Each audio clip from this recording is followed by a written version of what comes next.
అందరికీ నమస్కారం. నా పేరు doctor Mrutyunjay, radiation oncologist, Mahatma Gandhi cancer hospital, Visakhapatnam.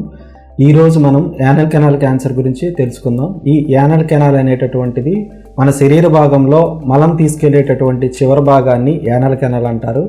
ఈ యానల్ కెనాల్ క్యాన్సర్ ఎక్కువగా స్త్రీలలో మనం చూస్తూ ఉంటాం. అదే కాకుండా 50 సంవత్సరాల పైబడినటువంటి వాళ్ళలో ఈ యానల్ కెనాల్ క్యాన్సర్ తరచుగా మనం గమనిస్తూ ఉంటాం. ఈ యానల్ కెనాల్ క్యాన్సర్ రావడానికి గల ముఖ్య కారణాలు ఏమిటంటే infections, HPV viral infection, human immuno deficiency viral infection. ఈ రెండు ఇన్ఫెక్షన్స్ వల్ల ఈ యానల్ క్యాన్సర్ బారిన పడేటటువంటి ఛాన్సెస్ ఎక్కువగా ఉంటాయి. ఈ ఇన్ఫెక్షన్స్ ఒకరి నుంచి ఇంకొకరికి రావడానికి గల కారణాలు ఏమిటంటే అన్యాచురల్ సెక్స్, అన్ప్రొటెక్టెడ్ సెక్స్, ఎక్కువ మందితో లైంగికంగా సంబంధాలు పెట్టుకోవడం వల్ల ఒకరి నుంచి ఇంకొకరికి human papilloma viral infection, human immuno deficiency viral infections వచ్చేటటువంటి ఛాన్సెస్ ఉంటుంది. ఇదే కాకుండా kidney transplant, liver transplant, bone marrow transplant చేసినటువంటి వాళ్ళలో వ్యాధి నిరోధక శక్తి తక్కువగా ఉంటుంది. ఇన్ఫెక్షన్స్ బారిన ఎక్కువగా పడేటటువంటి ఛాన్సెస్ ఎక్కువగా ఉంటాయి. ఇది కూడా ఒక కారణం. అదే కాకుండా పొగాకు ఉత్పత్తులు సేవించడం వల్ల ఈ యానల్ కెనాల్ క్యాన్సర్ వచ్చేటటువంటి ఛాన్సెస్ ఎక్కువగా ఉంటాయి.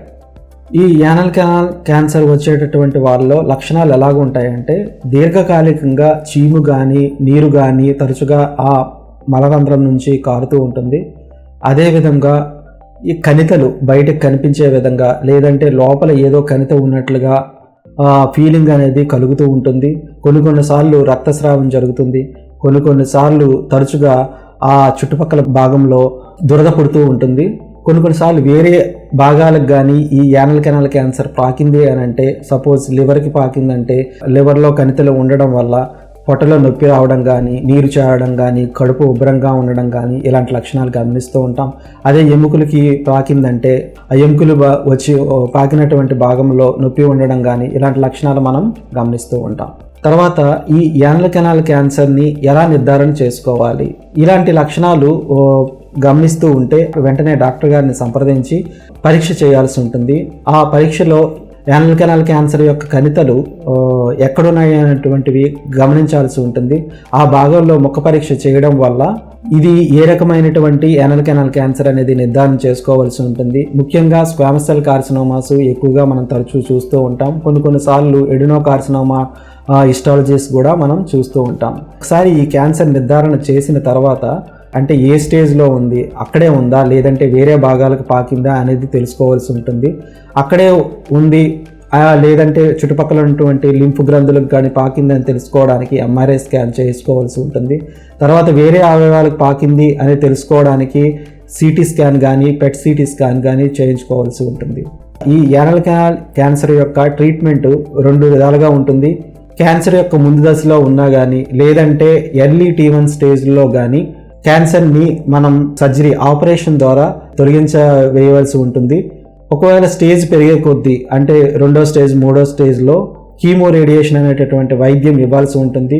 కీమో రేడియేషన్ అంటే రేడియేషన్తో పాటు కీమోథెరపీ ఇవ్వాల్సి ఉంటుంది. ఈ కీమోథెరపీ ట్యాబ్లెట్ రూపంలో కానీ లేదంటే ఇంజెక్షన్స్ రూపంలో కానీ రేడియేషన్ ఇచ్చేటప్పుడు ఇవ్వాల్సి ఉంటుంది. రేడియేషన్ మొత్తం ఒక 6 నుంచి 7 వారాల వరకు వైద్యం ఉంటుంది.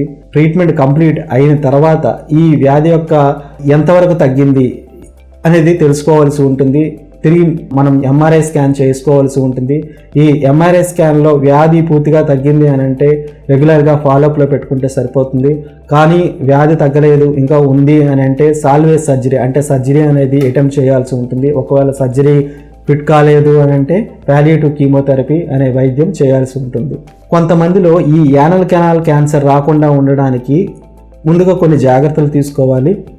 అవి ఏంటంటే ఇవి వైరల్ ఇన్ఫెక్షన్స్ బారిన వల్ల వస్తాయి కాబట్టి ఎక్కువగా ఈ ఇన్ఫెక్షన్స్ బారిన పడేటటువంటి వాళ్ళు అంటే అన్యాచురల్, అన్ప్రొటెక్టెడ్ సెక్స్ కలిగినటువంటి వాళ్ళు, తర్వాత హెచ్ఐవి ఇన్ఫెక్షన్ ఉన్నటువంటి వాళ్ళు 2 సంవత్సరాలు 3 సంవత్సరాలకు ఒకసారి యానల్ స్వాబ్స్ తీయాల్సి ఉంటుంది. అంటే యానల్ కెనాల్ ఏరియాలోని స్వాబ్స్ కలెక్ట్ చేసుకోవడం వల్ల ఈ ఇన్ఫెక్షన్స్ ఏమైనా ఉన్నాయనేటటువంటిది ముందుగానే తెలుసుకోవడం వల్ల మనం దీర్ఘకాలికంగా ఈ క్యాన్సర్ బారిన పడకుండా మనం చూసుకోవచ్చు.